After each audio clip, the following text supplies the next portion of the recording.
تھے۔ علم کے لیے ذلیل ہونا، علم کے لیے رسوا ہونا، علم کے لیے بھیک مانگنا، یہ سنت ہے، ہمارے بزرگوں کی تاریخ ہے۔ جو لوگ اس کے لیے تیار ہو جاتے ہیں اللہ علم انہی کو دیتا ہے، یاد رکھو۔ انہوں نے کہا میں بھیک مانگوں گا۔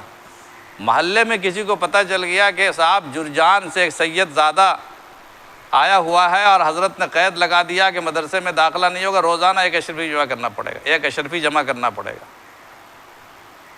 ان بیچارے وہ تشریف لائے مدرسے میں، ان سے ملے، اس طالب علم سے سید شریف جرجانی سے کہا کہ میں تمہاری طرف سے ایک اشرفی روزانہ ادا کر دیا کروں گا، تم پڑھو بیٹے۔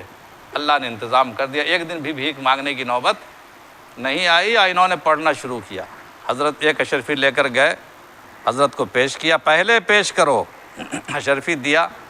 اب سبق شروع، سبق میں بیٹھنے کی، طلبہ بہت سارے تھے، سبق میں بیٹھنے کی اجازت ہے،